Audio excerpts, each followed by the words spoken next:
Cannabis Common Sense, the show that tells the truth about marijuana and the politics behind its prohibition. Hello and welcome to another exciting edition of Cannabis Common Sense. We have some great news for you this week. As you may have heard, the federal government has issued a positive memorandum to not enjoin or stop the marijuana regulation models that have passed in Washington and Colorado. We'll have a little bit more about that coming up in our Hemp News segment. Sitting next to me is my joint host, Mr. Casper Leach. Howdy, Casper. Happy Friday. Standing by in the wings is Mr. Justin Bridges. Hey, Justin. He'll be playing a song soon and a song at the close of the show. Talk about his CD here. And we have some more news clips coming up. So stay tuned as we bring on our infamous Dancing Cannabis Leaves. Feel the force.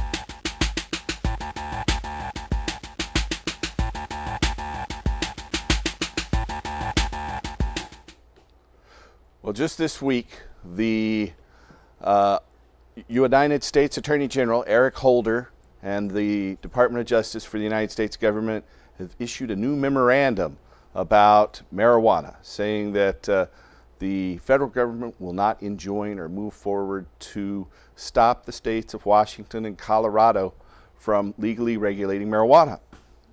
This is a momentous watershed moment for our movement. And there's been a lot of media surrounding it all around the world.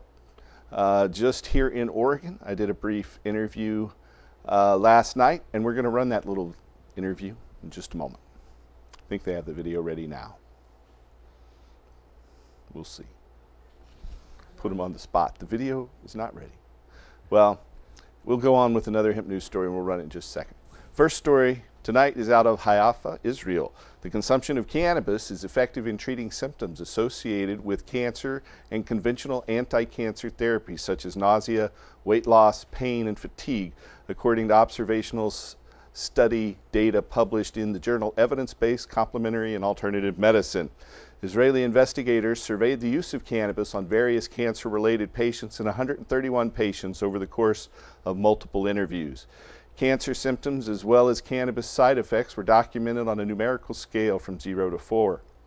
According to the authors, they reported, quote, all cancer or anti-cancer treatment related symptoms, including nausea, vomiting, mood disorders, weight loss, anorexia, constipation, sexual function, sleep disorders, itching, and pain, had significant improved scores. No significant difference was found in the level of infections, mouth dryness, cough, shortness of breath, diarrhea, or leukocyte count between the two-time interviews. The researchers concluded, quote, the population of prolonged users in the current study reported significant improvement in all aspects of supportive and palliative oncology care. A slight reduction in the need for opiates and antidepressant drugs was seen in the study group. The improvements in symptoms should push the use of cannabis in the practice of oncology palliative treatment, end quote. The full text of this study, The Medical Necessity for Medicinal Cannabis, prospective observational study evaluating the treatment in cancer patients on supportive or palliative care, appears in the Evidence-Based Complementary and Alternative Medicine Journal. We have that film clip now from KGW television from last evening. We'll be back in just a second.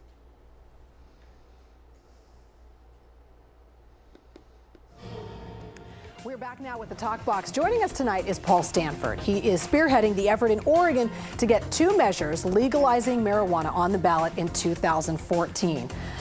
The top of the show, we talked about the Department of Justice basically saying today, you know what, we're hands off on this.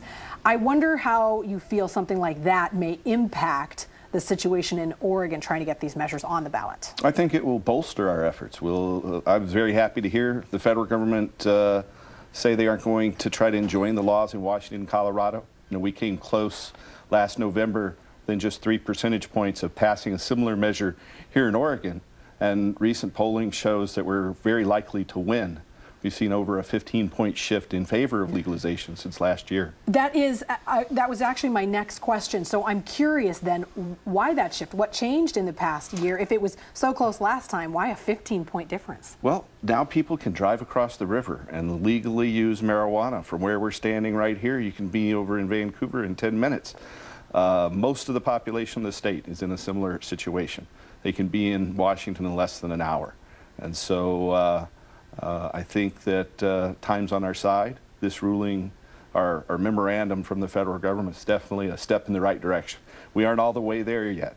It was rather ambiguous in some of its statements, but it's definitely a positive move, and we've been waiting a long time to hear what the federal government was going to do about Washington and Colorado. So this is a very good thing that will help our efforts here. Do you think it's a case of Oregonians saying, well, Washington thinks it's okay, Colorado thinks it's okay, or do you think it's people saying, hang on, there's money to be made off this and we're going to get left behind? That's at least an argument I've heard made in the past, that there's a lot of tax money that can be collected off this, and that money will stay in Washington. Exactly. If it's purchased in Washington. A lot of money to be saved in criminal justice as well. You can use those resources more wisely. And it's a good thing to hear the federal government's going to allow these laws to move forward. Now, let's talk a little bit about the legislature. You're out there collecting these signatures. We're about to launch our petition drive next week. But, next week. You know, if the legislature refers a measure to the ballot. So how could that happen? Walk me through that process. There's a short session next February, and there was a bill in this past session, House Bill 3371, that would have regulated the sale of marijuana. Didn't really get out of committee. But there's talk by several legislators, including Floyd Przansky of Eugene and Peter Buckley down in Ashland, saying that they might refer a bill to the people next February. And if they do that, we're going to stop our petition drive and defer to the legislature. We're hopeful they will do that. But if they don't, we're ready to put the issue on the ballot next November. Okay. Opponents of legalization, and there are a number of different arguments out there, but I want to talk about the one that's really concerned over addiction, that it is a gateway. Marijuana is a gateway to harder drugs that are not legal. And by legalizing this, you are bringing people one step closer to trying heroin or to trying a harder drug. What do you say to those people? I think it's exactly the opposite. With marijuana in the black market, it takes people to illegitimate sources to obtain marijuana. Some of those people sell harder drugs. And I think marijuana prohibition is the gateway to the black market, and not marijuana's gateway drug. Rather that when we legalize marijuana, that will close the gateway. A lot of adults, such as myself, won't be tempted to go to a black market dealer to obtain cannabis when we can legally buy it. Very interesting. It'll be certainly fascinating to see how this plays out in the future. Thank you for coming down and giving us your perspective. My pleasure. You're very welcome. All right. That was from KGW TV here in Portland last night. Our next hip news story is from Zurich, Switzerland. People who consume cannabis are more likely to be knowledgeable about the substance's health effects than those who abstain from it, according to survey data reported online in the International Journal of Public Health Policy. The researchers at the University of Zurich in Switzerland assessed the health literacy of some 12,000 male subjects. The investigators reported that those subjects who consumed cannabis, alcohol, and tobacco searched for information about substances significantly more often via the internet than abstainers. These subjects also reported better knowledge of the risks associated with substance use and marginally better ability to understand health information than abstainers, the authors found. In particular, subjects who reported consuming cannabis at least once per week were 4 times more likely to search for health-related information as compared to those who abstain, the study found. The researchers concluded, quote, substance users appear to be more informed and knowledgeable about the risks of substance use than non-users, end quote. The full text of this study, Health Literacy and Substance Use in Young Swiss Men, appears in the International Journal of Public Health Policy. You can find that online. Our next story tonight is out of Bozeman, Montana. The passage of medical cannabis laws is associated with a reduction in the public's overall consumption of alcohol and with fewer incidences of alcohol-related traffic fatalities, according to data published in the Journal of Law and Economics. Investigators at Montana State University, the University of Oregon, and University of Colorado assessed data regarding both alcohol consumption and traffic fatality rates for the years 1990 to 2010.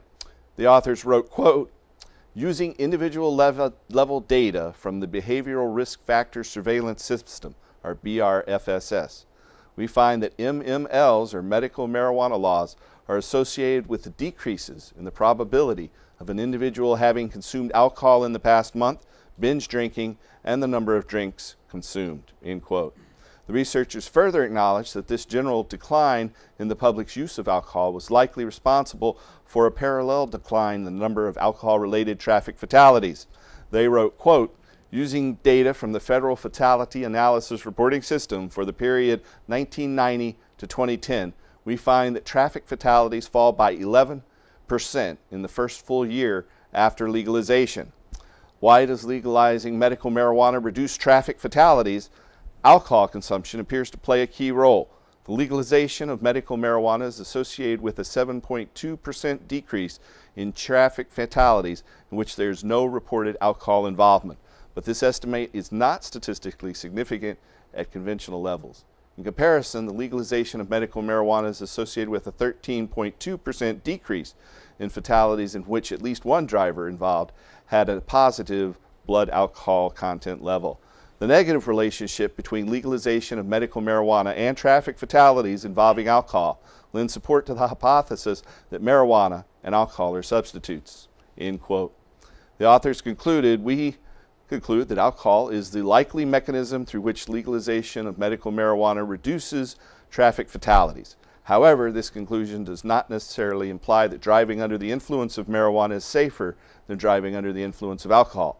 Alcohol is often consumed in restaurants and bars, while many states prohibit the use of medical marijuana in public. Marijuana consumption typically takes place at home or in other private locations.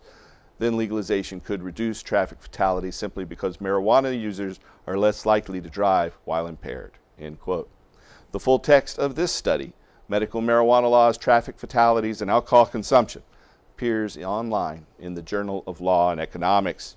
That's the end of our Hemp News segment tonight. We're going to jump over to Mr. Justin Bridges. How are you doing, Justin? Doing good. Looking forward to Hempstock next weekend. Yep, we're gearing up for that. That's going to be in Kelly Point Park on Saturday and Sunday, the 7th and 8th of September. That's right. I'll be playing on September 7th. I got some good people coming on in, and also going to be having copies of my album out there. You can also check it out at justinjamesbridges.com. This is the title track for the album. It's called Medication Recreation.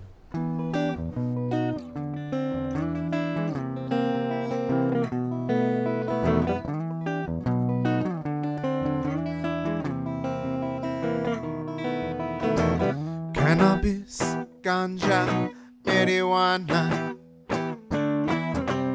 Educate to medicate and recreation. No medicine can do nothing quite like this.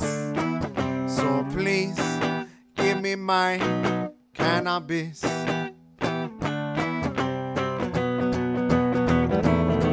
You see, I smoke the kind of weed that you see in your dreams. Straight out of High Times, and you should see this screen. CBDs, LNNs, and that THC. And you best not forget about that THCV. Yes, so these are the things that your body may need to help get rid of your pain or maybe cure your disease. So sit back with a sack of the finest trees. Roll one up and give your body what you know it needs.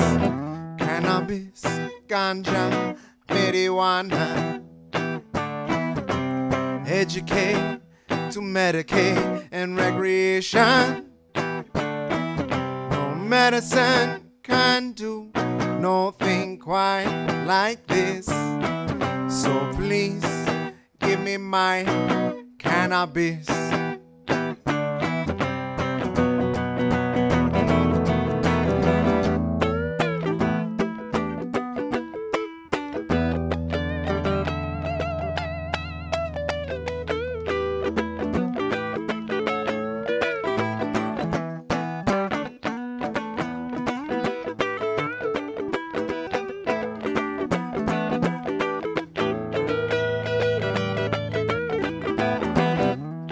Cannabis, ganja, marijuana.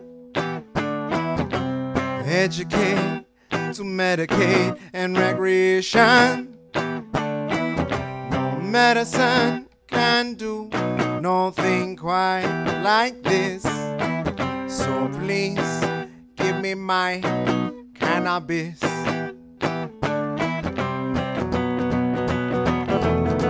See, I hit that green carpet with all the pot stars at the High Times Cannabis Cup. And do you know where you are? Smoking with my friend LK in that VIP. And it's time for oil dabs. I guess I'll take 2 or 3. Yes, and then we'll smoke that J and pass along those medibles. Have you seen this place, man? These things are so incredible. Just think about it. Weed as far as the eye can see. So come on and legalize and give the people what they need. Cannabis, ganja, marijuana. Educate to medicate and recreation. No medicine can do nothing quite like this. So please give me my cannabis.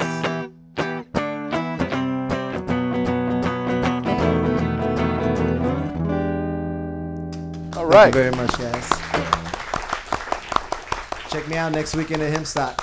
All right, thank you, Justin. In fact, this is Justin's new CD. It's called Medication Recreation. It's got some great songs on here. Mary, Mary, As the Smoke Clears, Feels Like Home at the Cannabis Cafe, Pain, and of course, the title track, Medication Recreation. You can find it at justinjamesbridges.com. That's justinjamesbridges.com. You'll be back at the end of the show. Another. Actually, Jan Sue and okay. John are going to close out the night. All right. Well, that's good. So I'll discover live here on TV, but that's okay. No, that's good. That's good. It's better to be correct. Welcome, Casper. Happy Friday. Happy Friday. How you been? I have been very busy. I danced around the state of Washington with Willie Nelson last weekend in the Seattle area and out in the gorge at the Maryhill Winery. And then immediately I heard the first 2 songs of the set at Maryhill and headed to the airport and flew to Michigan and saw patients in Detroit and Southfield and Ann Arbor and Kalamazoo, only to fly back late Wednesday night, go up to Seattle. Well, I did that interview you saw at 7 o'clock last evening on Channel 8. Then I drove to Seattle, took care of some business up there, and then drove back here for our TV show. I don't see how you do it. It's pretty crazy sometimes, but there's a method to the madness. But anyway, you've had a great segment on your radio show man, where, it's been exciting. Tell me who was on the show here today? Well, we had a guy, I don't know if you've ever heard of him, his name's Ethan Nadelman.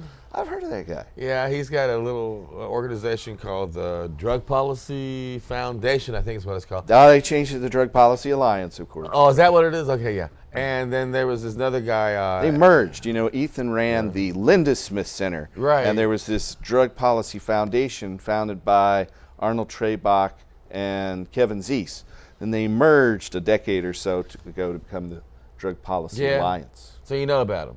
I've heard of him. That's cool. And then there's this guy named Eric Sterling. Ever hear of him? Heard of him. Groovy little guy.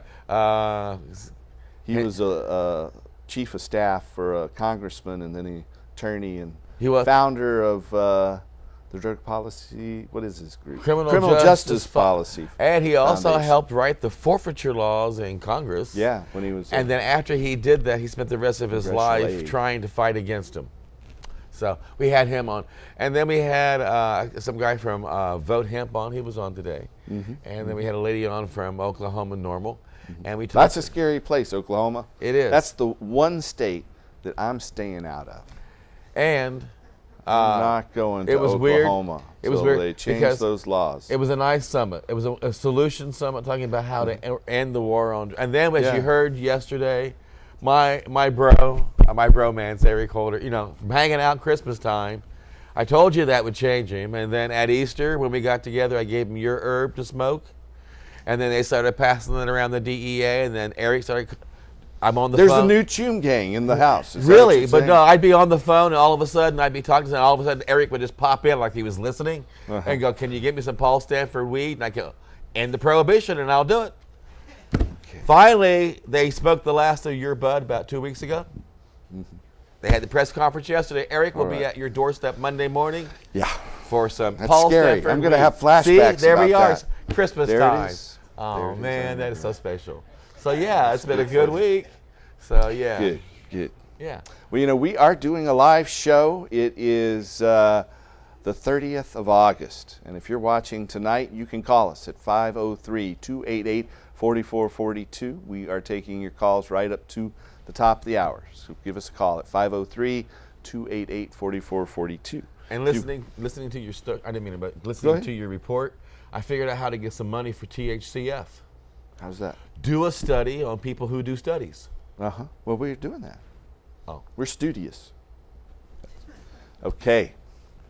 So I'm very excited, as you can tell. This is how I look when I get excited. I know. That the federal government has finally come out with this. I always anticipated that the federal government would come in and enjoin the first state to regulate marijuana. That the federal government, just like they did with Oregon's Death with Dignity law. Right. I know I've said it here on this show.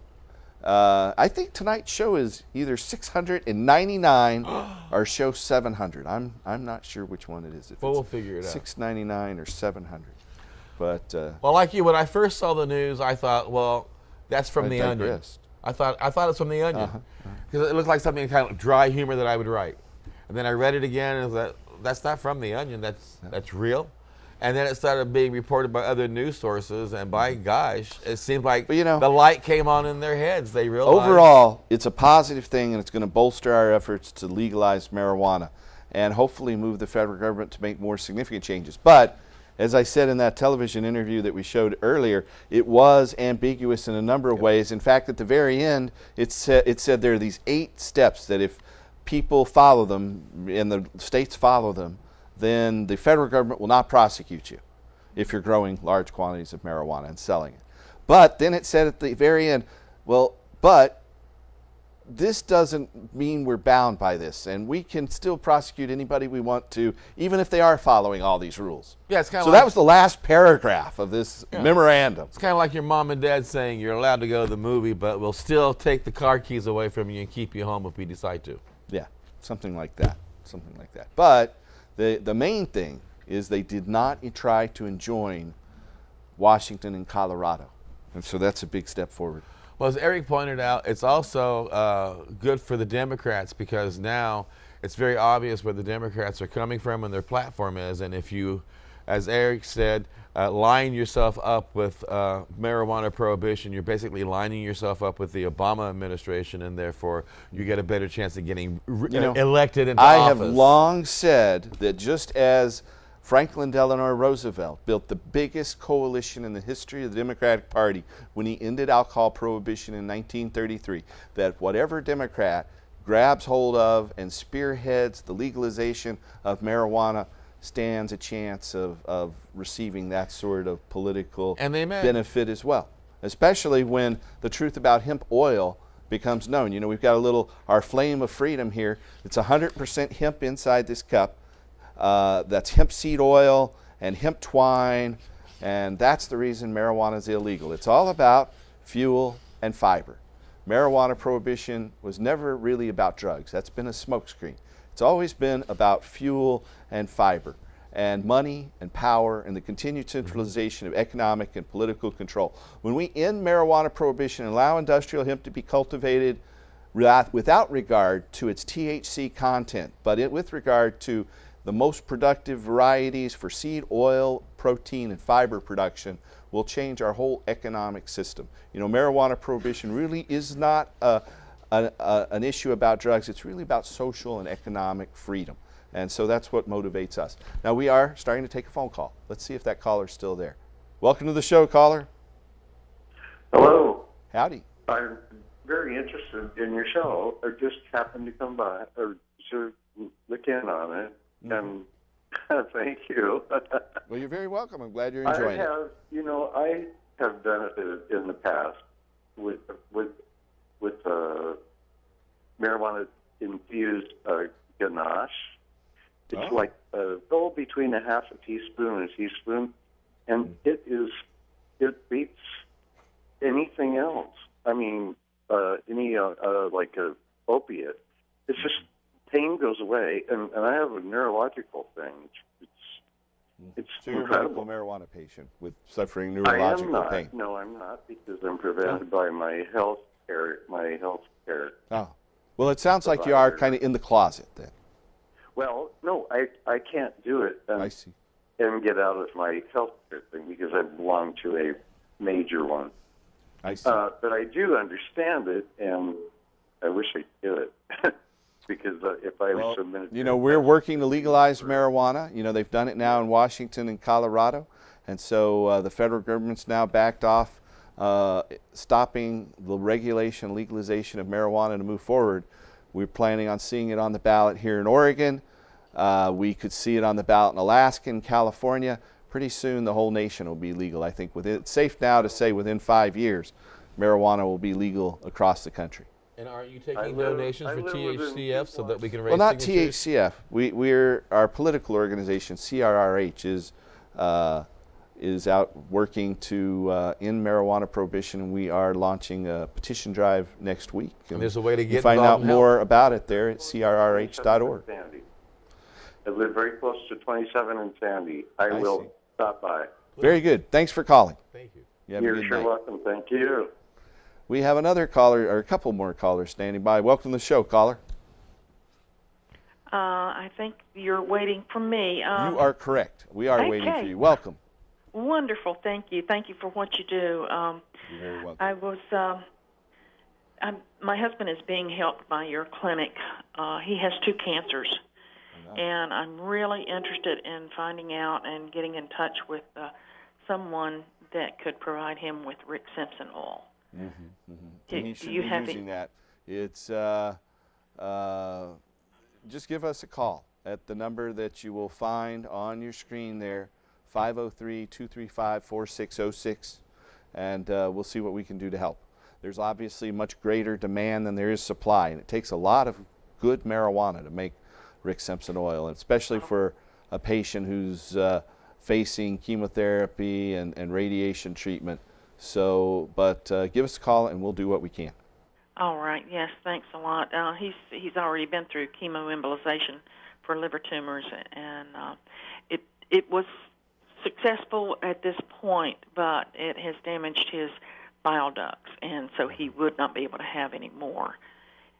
Should they start growing again, or should he develop more? And that's a very real possibility. Well, you know, it was just a few years ago that anyone who was facing a liver transplant was kicked off the transplant list at Oregon Health Sciences University and most medical institutions here in the Northwest. But recently, these institutions have started to change their stance on the use of medical marijuana. And I would recommend that he talk to his nephrologist in coordinating that strategy. Yeah, well, he was that was an option at first until they discovered that he had tumors in both lobes of the liver. And when we told them that he was a medical marijuana patient, they said that even to be considered, he would have to abstain from medical marijuana for 6 months. What hospital was this at? That was at OHSU. OHSU. All right. Yeah, and then And when was that? let's see, we began that journey, I believe, in March. I see. All right. So, but we let him know in no uncertain terms what how good it's been for him, and he is on pain management, and his pain management doctor is on board with the medical marijuana for him.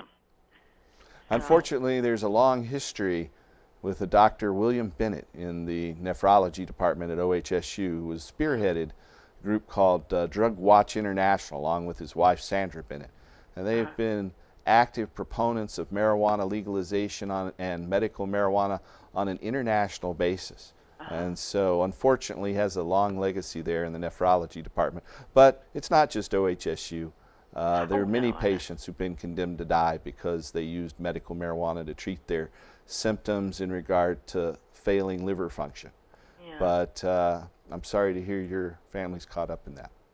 Well, he's had chronic problems with chronic pancreatitis for years, and it's getting to where he can't even eat, and that's his main symptoms right now.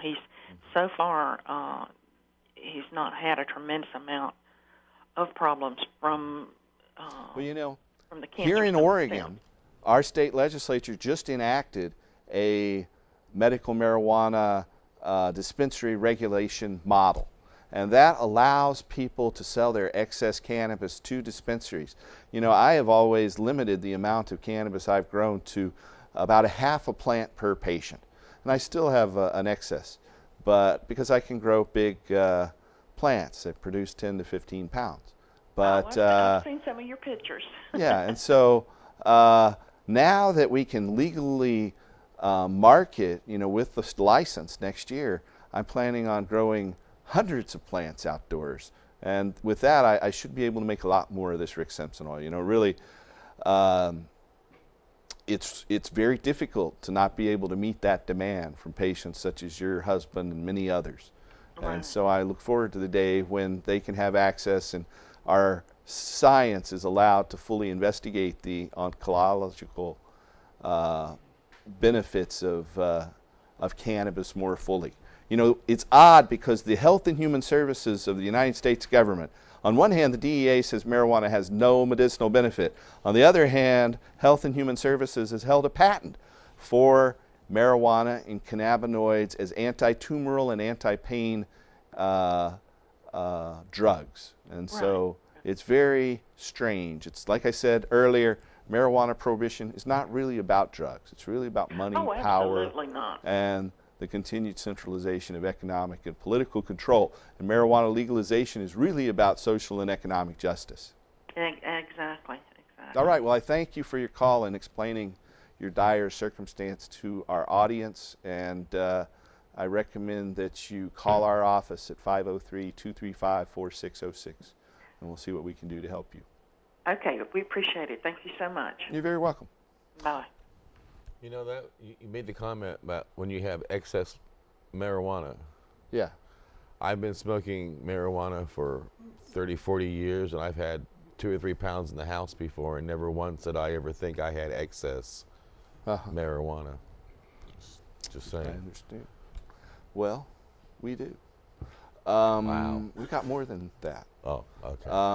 That's impressive. Anyway, like I said, one plant outdoors produces 10 to 15 pounds if you know what you're doing and you do it right. And she's right. I've seen your garden, and your garden's amazing. I mean, I look forward to being able to grow it instead of growing it in an urban environment, in a residential neighborhood, which is all we could really afford. You do. I really look forward to going to an agricultural environment and the loamy, deep, rich topsoil of the Willamette Valley. You take advantage of it, because you told me when I first moved here that the state does not tell you how tall they can or cannot be, or how wide they cannot be.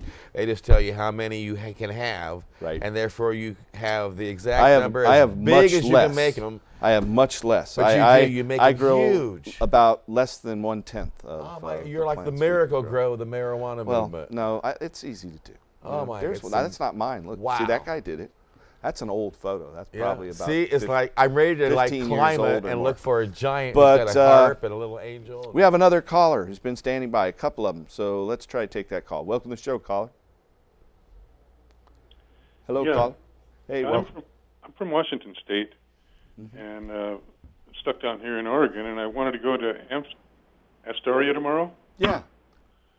Do you think I could get some medicine over there with my Washington license for that Amsterdam festival? I don't know. I would say that at the hemp festival, they probably cannot distribute that there. So if I were you, I would just take your own if you can. Or, there are various medical places in Washington, though they're hard to find if you're in a rural area. but I wouldn't recommend trying to purchase it there. You know, at our Hempstock Festival, we don't allow and I'm not directly involved in the one in Astoria, but I can tell you at our Hempstock Festival, we don't allow the sale of marijuana at our event. Okay. I mean, it's a public park, so we have to follow the rules imposed and respect the city rules for use of a public park. Well, all right. I've been there too. I've noticed that even though you can't sell it, there's thousands of people who freely give it away. There's a lot of smoking going on, there's no doubt. Thanks for your call. Good luck. Thank you. Thank you. If you have another question or comment, give us a call at 503-288-4442. Do we have another caller standing by? Let's take that next call. Welcome to the show, caller. Hey, Paul, this is Jules. I'm calling you about a program I watched the other night on the Science Channel 772, and the name of the doctor is Dr. Basil Ash, A-I-S-H, and he proceeded to, the show was called Body on Drugs, and he proceeded to say, couldn't say anything really about marijuana, but he said the carcinogens are causing you to get lung cancer. Well, and that's absolutely not true. You know, he obviously doesn't know what he's talking about. I agree. Okay, let me just finish here. The guy that he told that to said he was born with small lungs. And that cracked me up. And the guy said, I'll never stop smoking it, ever. He says, it's keeping me healthy. And I just thought that you should know that this doctor doesn't know what he's talking about. Unfortunately, there are way too many doctors like that, you know, and all we can do is try to educate them one at a time. Oh. But I appreciate you bringing that to our attention. Okay, I just thought I'd tell you it was on the Science Channel, and if you get, you know, Comcast, you can see it. One other question. Okay. Can anybody in Vancouver view your program? Yeah, it plays on a repeat basis on the local cable access, or you can watch it online or on Ustream.tv. You can watch it live. Ustream.tv. There it is. Through the magic of character graphics generators, there it is. Ustream.tv. All right. And so you can watch it anywhere in the world. You can watch it live, and we do get calls from all over the world at the time. All right. But thank you for yours. You bet. Have a good night. Have Okay. Oh, we have an audience member call. Go right ahead, Rod. I just saw your hemp oil candle burning there. It made me think. It's very inspirational, isn't it? It's warm. It provides illumination. Just think if you were a caveman or running around on the fields of Central Europe and suddenly you had this to brighten your hut at night. Wouldn't that be a positive thing?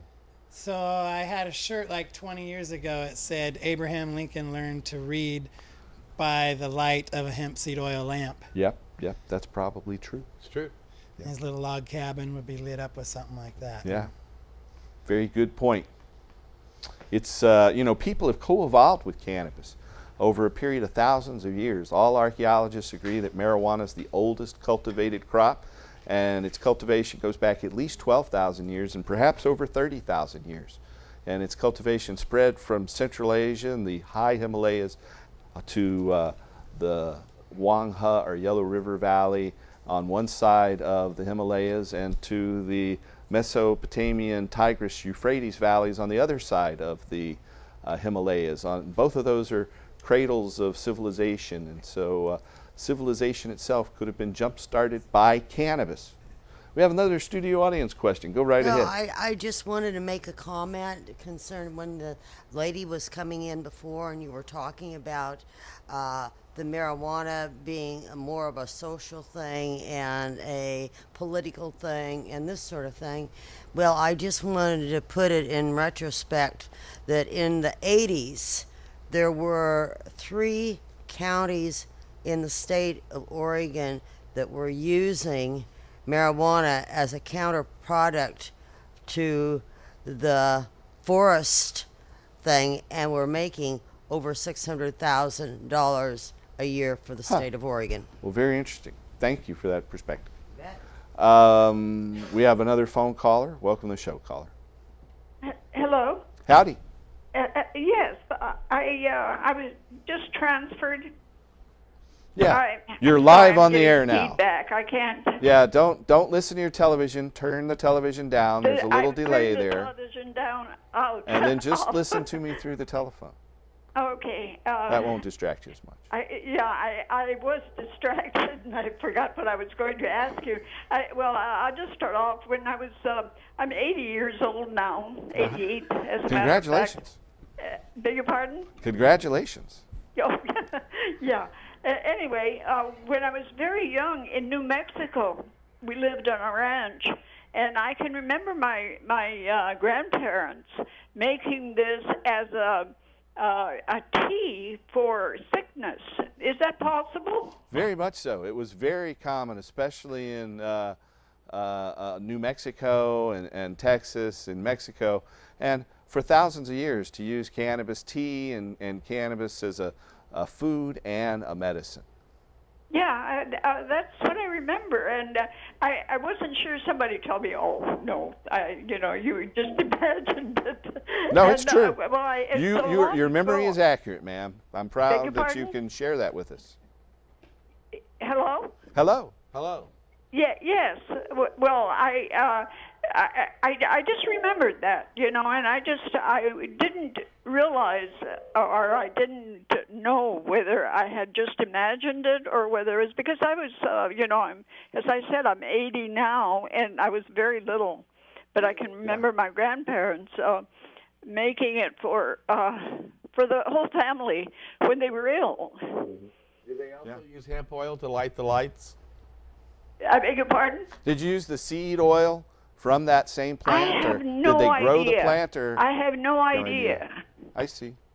Okay. I have no idea because it was a long time ago, as you can imagine. I don't even know what it tastes like. I have no idea how you buy it. You don't go to the grocery store. It'll be legal in Washington State. It is right now, and sometime in the next year you'll be able to go over to Vancouver and pick it up in a store there. And we'll have it legal here in Oregon within the next 2 years as well. But if you had a medical condition that qualifies, then we have doctors who can help you get a medical marijuana permit. You might want to call us at 503-235. Will old age do it? Yes, it will. Yeah. And if you come and it helps you live longer. And if you come down to Hempstock next weekend, you can find out what it tastes like. I beg your pardon? If you come down to Hempstock next weekend, you can find out what it tastes like, too. We have an event in the park at Kelly Point Park, right at the convergence of the Willamette and the mighty Columbia River, the two largest rivers here in the West. It's going to be at Kelly Point Park. I have no idea what you said. Well, there it is. Kind of a there double, it is. But I do want to thank you for your phone call. And watch the rerun tomorrow so you know what we said. All right. Have a good night. Okay. Thank you. Thank you. But yeah, there's the Hempstock Festival, and you should be there. We have another caller. Welcome to the show, caller. Hi, Paul. Hey. Say, I'm wondering, are your plants budding yet? Mine really aren't doing much They're not yet. Not yet, but that's okay. They will. All right. Have faith. Okay. I was getting a little nervous. They know what to do.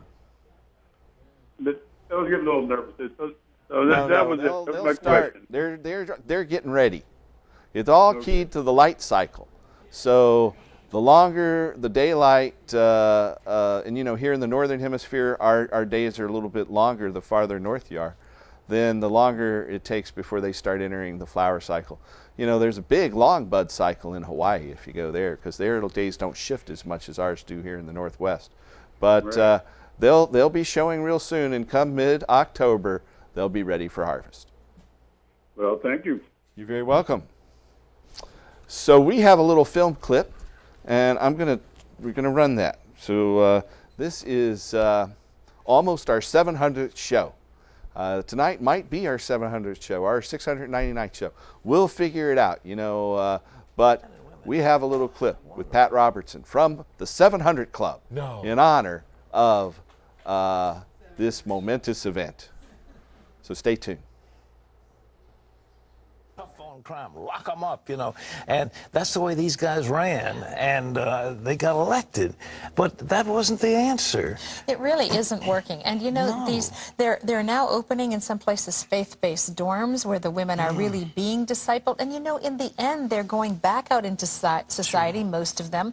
It's a wonderful opportunity for the church to lead the way, for them to have restored lives. And you know, that is working. It's a proven commodity. You know, at one time, we had probably the largest prison ministry in America with CBN, and we did it with video, and the response was huge.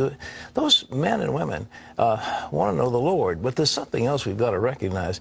We're locking up people that take a couple of puffs of marijuana, and the next thing you know, they got 10 years. They've got mandatory sentences, and these judges just say, they throw up their hands and say, there's nothing we can do. There's mandatory sentences. We've got to take a look at what we're considering crimes, and that's one of them. I mean, I'm not exactly for the use of drugs. Don't get me wrong, but I just believe that criminalizing marijuana, criminalizing the possession of a few ounces of pot and that kind of thing, I mean, it's costing us a fortune, and it's ruining young people. Young people go into prisons, they go in as youths, and they come out as hardened criminals, and that's not a good thing. Exactly. Well, Wendy Griffith. There it is, the 700 Club. I have now been informed that this is actually show 699. This would have been show number 700, but a couple of weeks ago, we had technical difficulty with a pre-recorded show, and so it didn't play. And so this is actually show 699. I was a little surprised. Well, I got all smoked out for no reason. We would have done that anyway. So we've got a studio audience member, a longtime volunteer and comrade in arms, Sylvia. Welcome to the show. Hi. Howdy. I just want to remind all of our viewers that this country was built on growing marijuana. There's a long history throughout the entire world of growing marijuana, and we do need to get back to our roots, just like our presidents did. Amen. Yeah, the first law in the United States back in 1740 or so was that you had to grow hemp with 10% of your land, and you had to give that seed oil and fiber to the British Navy, and that was your taxes. You know, so the first law about marijuana here in North America required that landowners grow. Yeah, I think Uncle Sam's been kind of tickled at the idea that we've just been chasing after medical marijuana and recreational use, because the real money, as you and I both know, is in paper fiber fuel. And once that happens, then we are in direct competition with Exxon and Shell. And I got news for you, Exxon and Shell is going to become obsolete.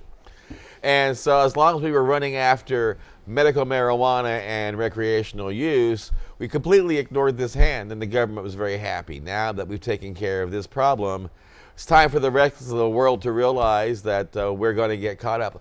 Eric Sterling pointed out today there's like 40 countries globally that are utilizing industrial hemp crops and creating all types of great products that we are importing here into our country at billions of dollars in sales.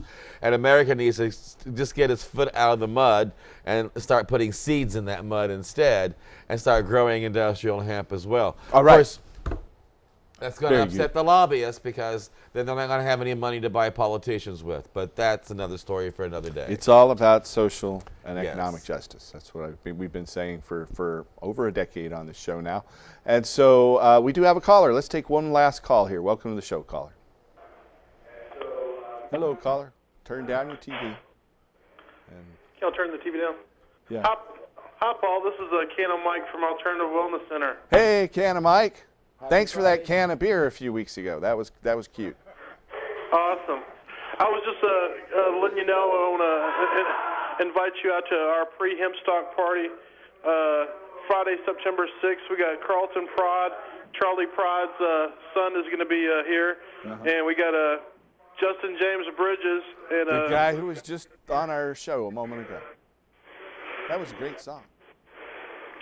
And actually, I got a can of beer waiting for you right down here. You know, I'm still holding that can of beer you gave me the last time. It's a big old can of beer. I haven't opened it yet, but that's okay. Gonna be, coming I'm saving it. What's that? You what? I said I also have Arden Park Roots coming out for the All right. pre-Hempstock party. They won our contest last year as most popular Facebook voted for band, and therefore, but we're proud to have them back at Hempstock here. That's great. Well, thanks for calling, Canna Mike. You guys have a good night. We'll see you at Portland Hempstock. See you soon. Thanks. Thank you. Well, we're down to just a few minutes left. What do you think, Casper? Can I give a shout out to my website? Go ahead. I've done some major updating to my website. Please go to time4hemp.com. Now when you go there, we auto-load the program that's most current so you can catch the program of the day and find out what's going on there. We got all kinds of new videos up there, and we've also finished the conference that we've been doing every Friday, and all those programs will be downloadable there. We're also broadcasting live from timeforhemp.com along with American Freedom Radio. And you can go to timeforhemp.com every Monday through Friday from 10 to 11 a.m. Pacific Standard, which of course is 1 to 2 p.m. Eastern Standard, and listen to the program there. And also, of course, share us with your friends. Find us in iTunes, as always. We've also been launched now onto Tumblr and SoundCloud and a couple of other handheld devices that makes it possible for all the programs now to be downloadable into smartphones that have Androids and Microsoft programming. I got to say, the 11 hours of programming that you produced with your seminars here is fantastic. People should listen to that. Thank you. And thanks for being the joint host here on Cannabis Common Thank Sense you. as well. And I just have two very important things to reiterate. Number one is our Hempstock Festival is coming up next Saturday and Sunday, September 7th and 8th in Portland's Kelly Point Park. We've lined up parking. If you drive out along the Marine Highway directly west from I-5, you'll see liner boards. We've got some free parking spots set up. And if those fill up, then we've got 2,200 spots set up by the Expo Center where you can park for $7 a day. We'll be running buses around, so we recommend you carpool out and come on down to the Hempstock Festival. But perhaps even more important is just before the Hempstock Festival, we plan on launching our petition drive to legalize marijuana with a constitutional amendment petition and a statutory petition. So you can find out more about that at our website at hemp.org. That's HEMP.org. I want to thank you folks for watching. We've got Jan Sue Hurst and John Cornett, longtime members of our family, ready to play a fantastic song. We want to thank you for watching and help us restore hemp. No more war.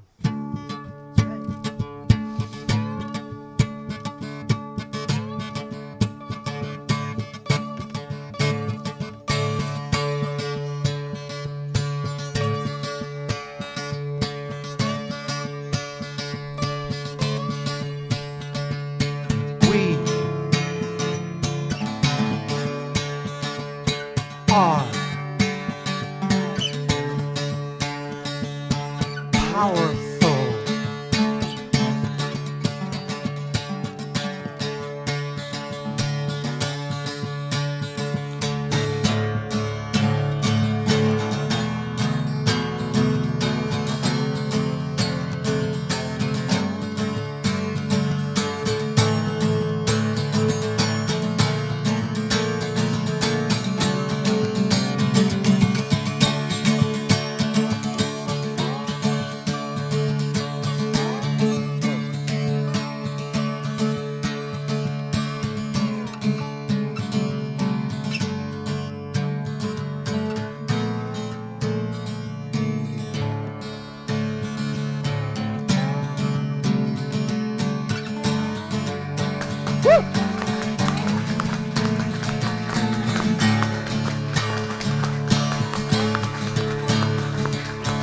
We are powerful. I love that, John. Thank you.